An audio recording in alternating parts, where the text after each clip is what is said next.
Good morning all of you. मैं Deepak Kumar Gurukul ITI के digital learning class में आप सबों का हार्दिक अभिनंदन करता हूं।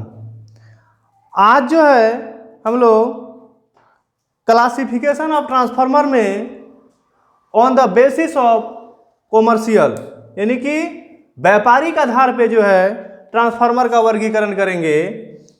तो व्यापारिक आधार पे ट्रांसफार्मर का वर्गीकरण दो तरह से करते हैं। पहला इसमें आपका होता है पावर ट्रांसफार्मर,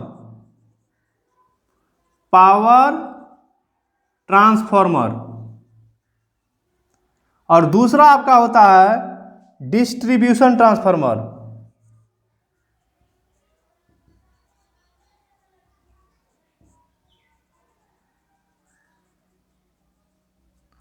डिस्ट्रीब्यूशन ट्रांसफार्मर तो पावर ट्रांसफार्मर और डिस्ट्रीब्यूशन ट्रांसफार्मर के कंस्ट्रक्शन की बात करें तो दोनों ट्रांसफार्मर के कंस्ट्रक्शन सिमिलर होते हैं, संरचना समान होती है।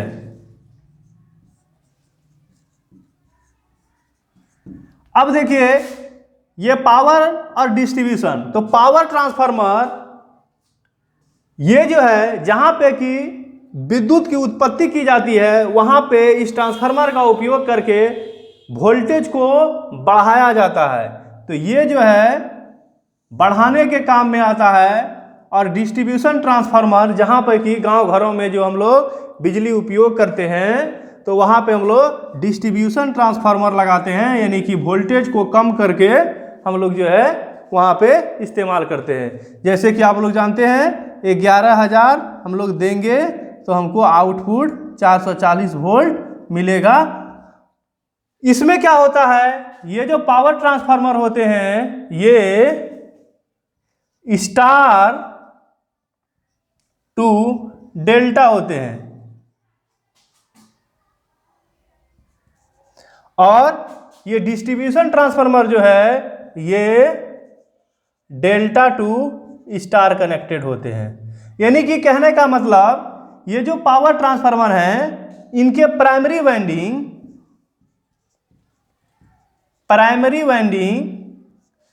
स्टार कनेक्टेड होती है और सेकेंडरी वाइंडिंग डेल्टा कनेक्टेड होती है। जबकि डिस्ट्रीब्यूशन ट्रांसफार्मर में प्राइमरी जो वाइंडिंग जो है प्राइमरी वाइंडिंग डेल्टा कनेक्टेड होती है और सेकेंडरी स्टार कनेक्टेड होती है। तो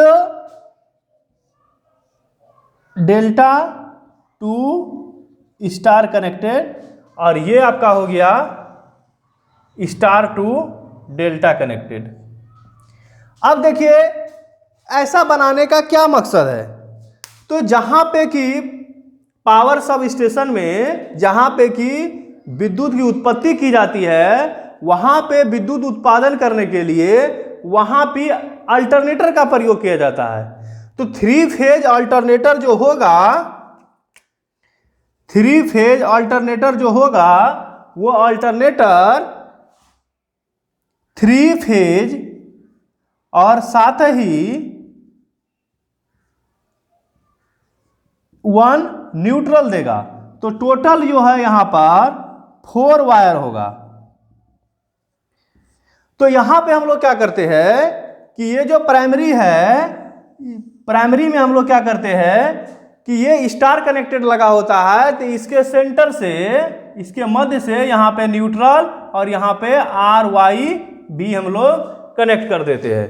और डेल्टा में हमारा क्या हो जाता है कि 1 2 3 ये R Y और B होता है, और ये न्यूट्रल जो है इसको ट्रांसफार्मर में देने के साथ साथ इसको क्या करते हैं हम लोग ग्राउंडिंग भी कर देते हैं। और फिर ये जो RYB 3 फेज है ये सिक्वेंशली ऑर्डर में हम लोग क्या करते हैं कि जहां पे कि हमको ट्रांसमिशन करना है तो RYB ट्रांसमिशन कर दिए। ट्रांसमिशन करने के बाद पुनः हम लोग जो है ये डेल्टा टू स्टार कनेक्टेड वाले ट्रांसफार्मर लगा के, डिस्ट्रीब्यूशन ट्रांसफार्मर लगा के हम लोग वोल्टेज को घटा लिए और इसका सेकेंडरी में जो है ये स्टार कनेक्टेड बना करके उसके मध्य में न्यूट्रल पॉइंट को कनेक्ट कर देते हैं।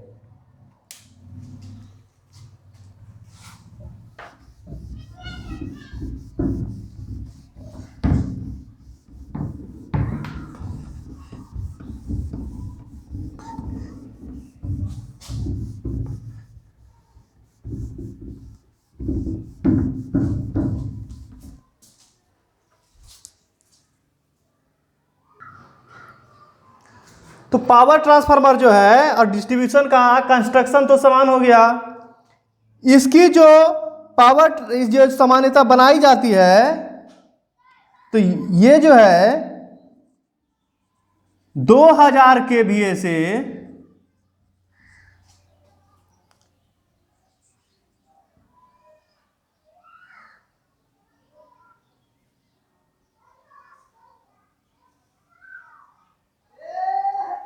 20,000 केवीए तक की बनाई जाती है।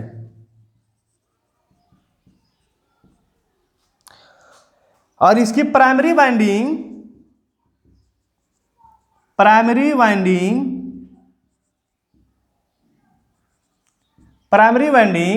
स्टार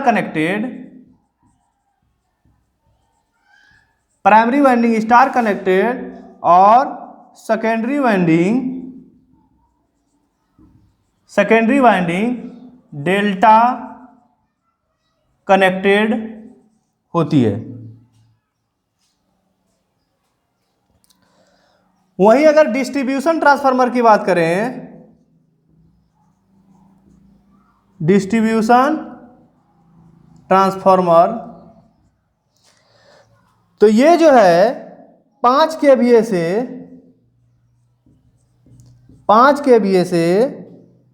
2000 केवीए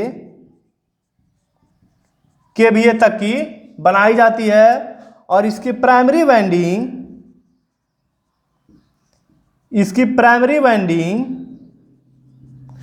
डेल्टा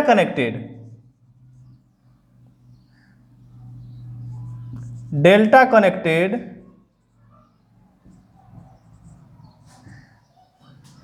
और सेकेंडरी वाइंडिंग स्टार कनेक्टेड होती है।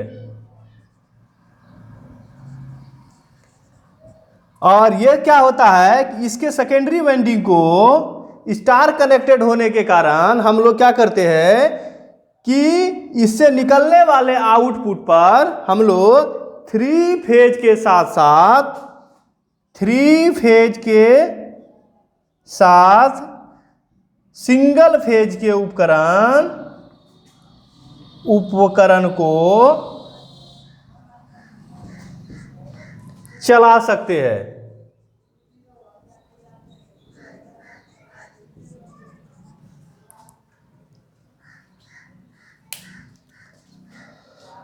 अब देखिए, इसके पहले आप लोगों ने जाना होगा कि हम लोग जो है कहते थे HT लाइन और LT लाइन, लेकिन ट्रांसफार्मर में भी हम लोग HT ट्रांसफार्मर और LT ट्रांसफार्मर कहते हैं। तो LT ट्रांसफार्मर किसको कहते हैं और HT ट्रांसफार्मर किसको कहते हैं, आइए इसको देख लेते हैं।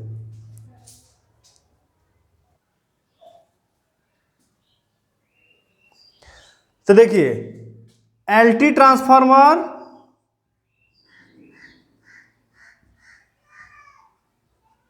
और HT transformer,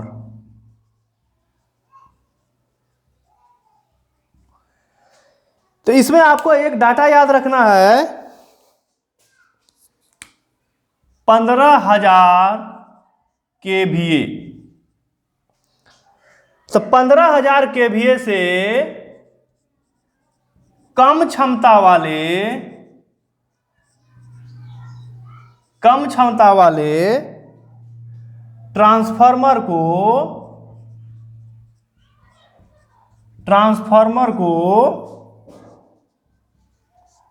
LT transformer LT transformer कहते हैं।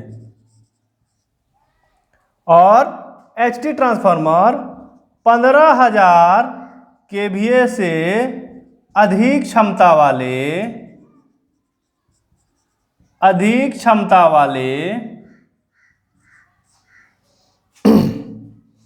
ट्रांसफार्मर को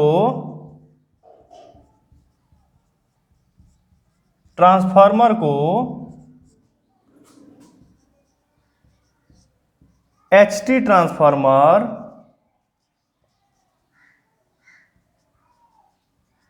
कहते। अब जो इसके बाद होता है तो प्राइमरी और पावर ट्रांसफार्मर और डिस्ट्रीब्यूशन ट्रांसफार्मर दोनों का कंस्ट्रक्शन एक है। तो अब जो इसके बाद है हम लोग ट्रांसफार्मर में कितने पार्ट्स होते हैं और किस पार्ट्स को कौन कौन सा भाग बोलते हैं उसको देख लेते हैं।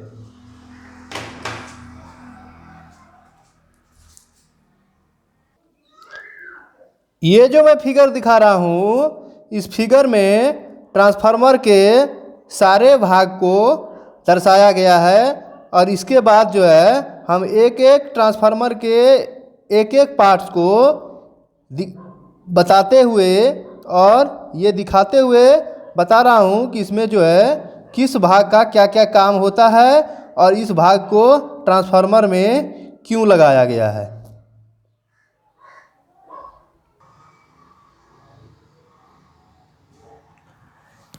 ये जो यहाँ पे है, यहाँ पर जो हमने सब लिख रखा है, ये जो है ये पावर और डिस्ट्रीब्यूशन ट्रांसफार्मर के पार्ट्स के नाम हैं। और इसके पहले हमने आपको एक फिगर दिखाया जिस फिगर में कि इस जितने भी ट्रांसफार्मर के भाग हैं इस भाग को उस फिगर में दिखाया गया था। अब देखिए यहाँ पे सबसे पहला जो आपका है वो है क्रोड यानी कि कोर। तो ये जो है कोर क्या होता है, तो ये कोर जो है पतली पतली पत्तियों के बनाए जाते हैं और कोर के ऊपर ही हम लोग जो है वाइंडिंग को, प्राइमरी वाइंडिंग और सेकेंडरी वाइंडिंग को सेट करते हैं। ये कोर क्या करता है, तो कोर जो है मैग्नेटिक फ्लक्स को रास्ता प्रदान करता है। प्राइमरी वाइंडिंग यानी कि वो वाइंडिंग जिस वाइंडिंग में कि हम लोग जो है इनपुट कराते हैं, सप्लाई को इनपुट कराते हैं। सेकेंडरी वाइंडिंग वह वाइंडिंग होता है जिससे कि हम लोग आउटपुट प्राप्त करते हैं। वाइल टैंक, तो ट्रांसफार्मर जो है एक टैंक बना होता है बॉक्स टाइप का, उसके अंदर जो है core, primary winding, secondary winding, और उसको जो है हम लोग उसमें क्या करते हैं कि उसके वाइल टैंक के अंदर फिट करते हैं।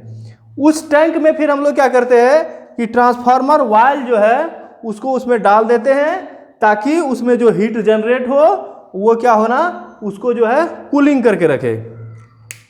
इसके बाद चूंकि ये जो पावर और डिस्ट्रीब्यूशन ट्रांसफार्मर होते हैं ये बड़े आकृति के ट्रांसफार्मर होते हैं, इसीलिए जो है हम लोग उसमें ट्रांसफार्मर के अगल बगल में जो है झिल्लीदार पत्ती कटी हुई या पाइप नुमी संरचना आकृति का मतलब पाइप लगा होता है।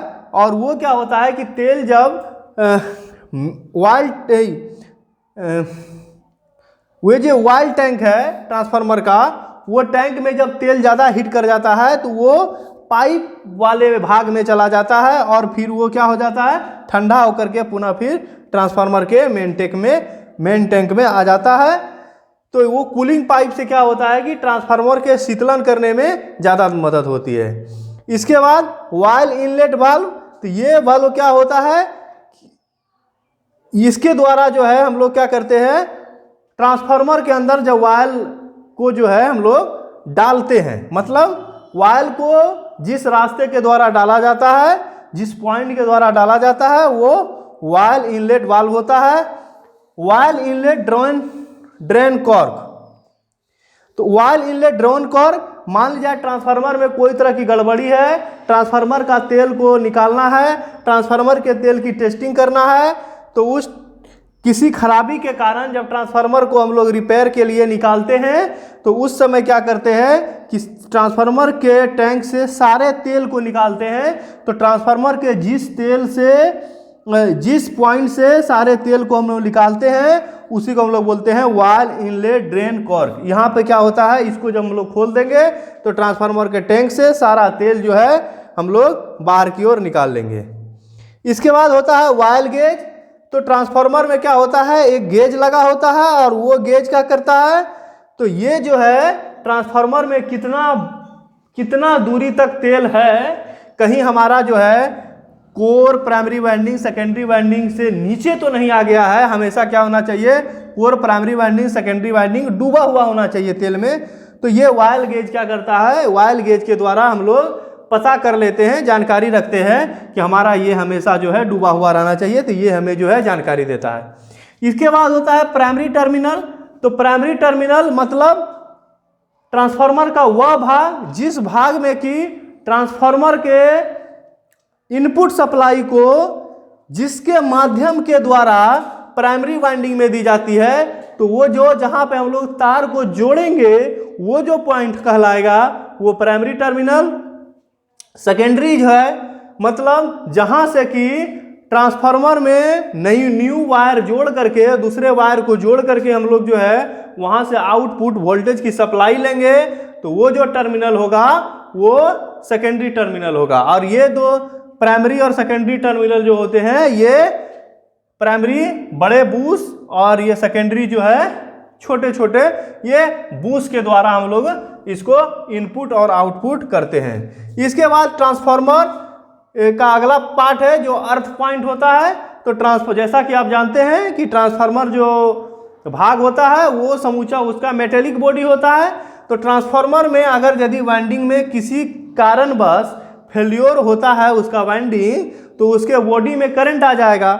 तो उसके बॉडी में करंट नहीं आए और करंट आने पर हमारा फ्यूज कट जाए, और तो इसके कारण से हम लोग ट्रांसफार्मर में हम लोग क्या करते हैं कि अर्थ पॉइंट कर देते हैं। तो अर्थ पॉइंट करने से क्या करता है कि पूरे ट्रांसफार्मर के पूरे बॉडी में अर्थ पॉइंट हो जाता है, और किसी कारणवश जब मतलब कि इंसुलेशन फेल होता है तो उस कंडीशन में क्या होता है कि आपका जो है रिले वगैरह लगे होते हैं, फ्यूज वगैरह लगे होते हैं, फ्यूज कट जाता है और हमारा ट्रांसफार्मर ज़्यादा क्षति होने से बच जाता है।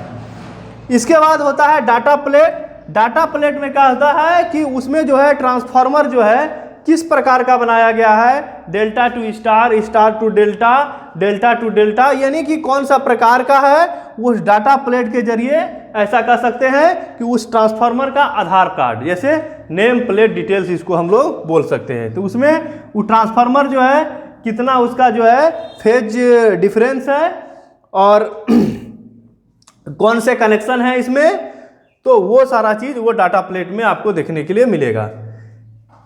Explosion went. एक्सप्लोजन वेंट क्या है कि ट्रांसफार्मर में कोई भी गड़बड़ी होने के कारण ट्रांसफार्मर के वायल में अगर यदि अधिक दबाव बन जाए तो उस कंडीशन में क्या होता है कि एक्सप्लोजन वेंट से जो है फट करके जो है वहां से दबाव बाहर की ओर निकल जाएगा। एक्सप्लोजन वेंट का वही काम है। तो आप यहाँ पर जो आप देख रहे हैं ये explosion vent, conservator, breather, silica gel, Buchholz relay और तापमापी, ये सभी जो है पावर एवं डिस्ट्रीब्यूशन ट्रांसफार्मर के जो है सुरक्षा युक्तियां कहलाती है। ये सभी जो है सुरक्षा युक्तियां होती है ट्रांसफार्मर की, सुरक्षा युक्तियां।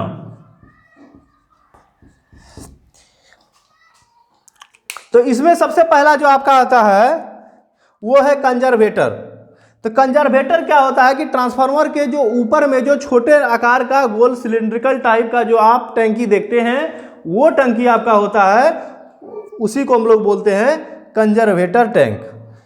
ये क्या होता है, ये एक छोटा वायल टैंक होता है जो मुख्य वायल टैंक के ऊपर स्थित होता है। इसमें लगभग आधा भाग तक ही हम लोग ट्रांसफार्मर वायल को भर के रखते हैं, और इसी टैंक में हम लोग क्या करते हैं वायल गेज को लगाते हैं, और उसी से हम लोग पता करते हैं कि उससे जो है उस मतलब कंजर्वेटर टैंक में आधे टैंक से जो है आधे टैंक तक तेल हमेशा बना रहना चाहिए। अगर यदि उस टैंक में तेल नहीं है तो उस कंडीशन में हमको उसमें अलग से तेल को डाल देना चाहिए।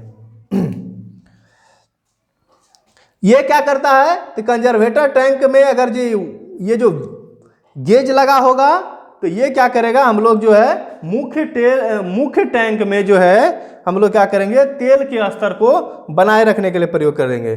इसके बाद मान लिया जाए कि ट्रांसफार्मर जो है कंटिन्यू 24 आवर्स जो है वो वर्क कर रहा है, तो उस कंडीशन में क्या होगा कि उसमें हीट बढ़ने के कारण उसका आयतन बढ़ जाएगा। तो कंजर्वेटर टैंक में हम लोग आधा तेल रखते हैं, तो मान लीजिए उसका आयतन बढ़ता है, तो उस कंडीशन में क्या है कि कंजर्वेटर में जो आधा भाग जो आपका खाली है उसमें बढ़ करके ऊपर की ओर जाएगा।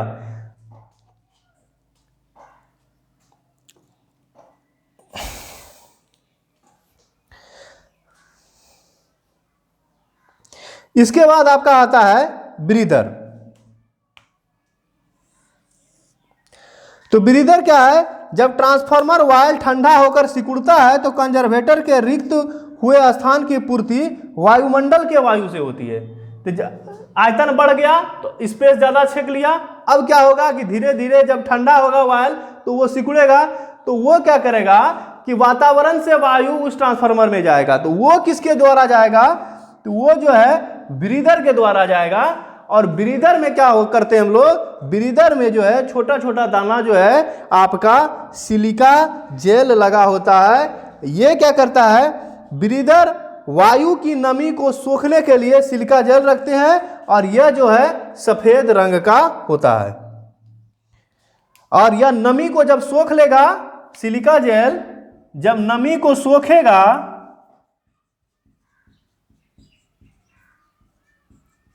नमी को सोखने के बाद ये आसमानी नीला हो जाएगा। तो ये सिलिका जेल सफेद कलर का होगा। जब ये हवा में नमी को जब सोख लेगा तो सोखने के बाद इसका कलर आसमानी नीला हो जाएगा। ये क्वेश्चन भी बार बार पूछा जाता है, इसको ध्यान में रखिएगा। कुछ अन्य प्रकार के ब्रीदर में रबड़, diaphragm, thermosiphon, filter, gas cushion आदि भी प्रयोग किए जाते हैं, परंतु सिलिका जेल का प्रयोग जो है वो सबसे ज्यादा प्रचलित है। इसके बाद आपका आता है तापमापी। ट्रांसफार्मर वायल का तापमान मापने के लिए मुख्य टैंक में एक तापमापी लगाते हैं। ट्रांसफार्मर का मेन टैंक है, उसमें एक टेम्परेचर गेज लगाते हैं, और उस टेम्परेचर गेज से यह पता चलता है कि ट्रांसफार्मर में जो है कितना तापमान बना हुआ है। इसके बाद आप एक्सप्लोजन वेंट हो गया। बखोल्ज रिले, तो ये जो बखोल्ज रिले जो है, ये बखोल्ज रिले ये एक सुरक्षा युक्ति है, और ये जो है 500 kVA से ऊपर के ट्रांसफार्मर में प्रयोग किया जाता है। यह क्या करता है कि ट्रांसफार्मर में बाय चांस कोई आंतरिक दोष हो जाए, तो उस आंतरिक दोष के कंडीशन में क्या होगा कि उस ट्रांसफार्मर के वायल में हीट जनरेट होगा, और हीट जनरेट करने के कारण उसमें आयतन बढ़ेगा।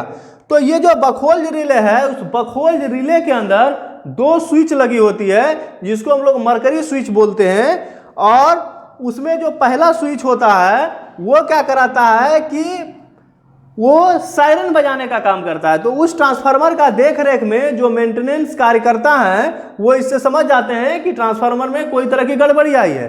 बाय चांस अगर यदि वो उस सायरन को नहीं सुनते हैं, और सायरन को सुनने के बाद भी अगर वो नहीं आते हैं, लेट हो जाती है, तो उस कंडीशन में उसका दूसरा स्विच होता है, और वो दूसरा स्विच जैसे ही शॉर्ट कराता है तो उस कंडीशन में आपका क्या होता है कि उस ट्रांसफार्मर का लाइन कट जाता है। और इस तरह से जो है ब्रीदर के द्वारा जो है हम ट्रांसफार्मर में ज़्यादा गड़बड़ियाँ, मतलब ट्रांसफार्मर की ज़्यादा क्षति होने से हमको बचत हो जाती है।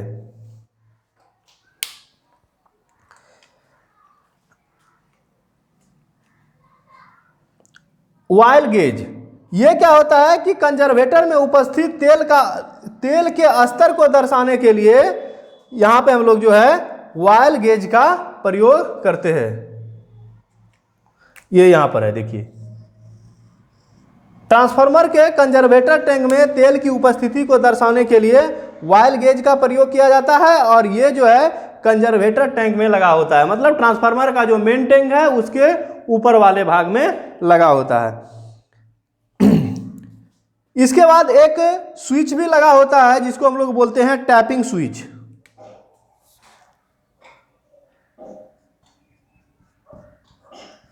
टैपिंग स्विच,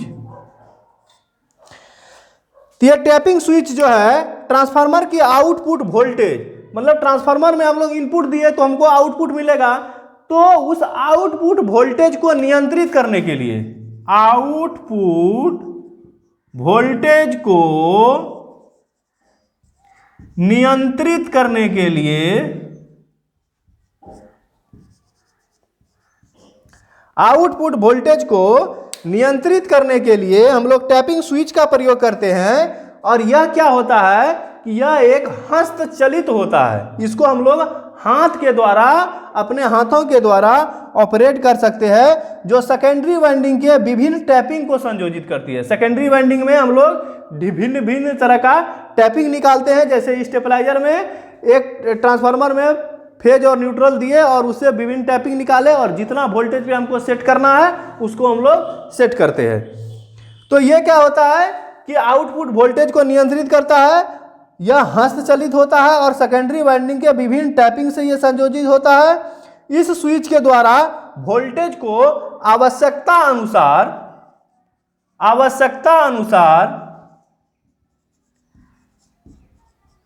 घटा और बढ़ा सकते हैं।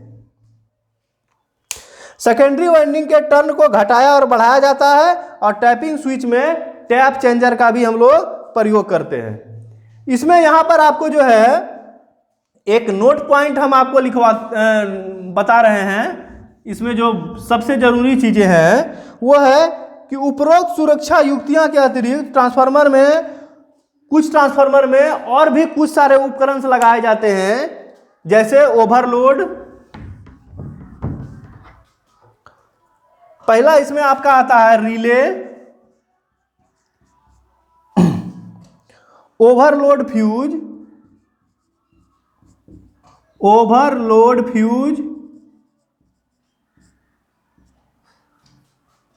अर्थ रिले,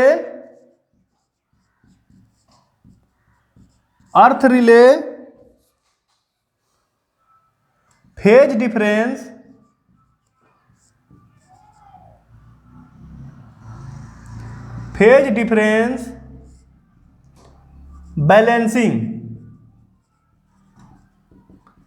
डिफरेंस, बैलेंसिंग युक्ति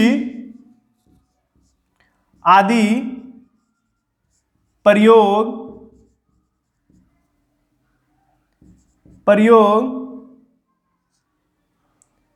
किए जाते हैं। तो देखिए ये सभी जो आप देख रहे हैं, explosion band, conservator tank, breather, silica gel, Buchholz relay, तापमापी, ये सभी सुरक्षा युक्तियां हैं। लेकिन इन सभी सुरक्षा युक्तियों के अलावे भी रिले, ओवरलोड फ्यूज, अर्थ रिले, फेज डिफरेंस बैलेंसिंग युक्ति आदि भी ट्रांसफार्मर में प्रयोग किए जाते हैं। तो ये जो है आज का क्लास जो है ट्रांसफार्मर के में कौन कौन से पार्ट होते हैं और इनका क्या क्या काम होता है, इस चीज को हमने बताया। तो आज अब यही समाप्त करते हैं। Thank you.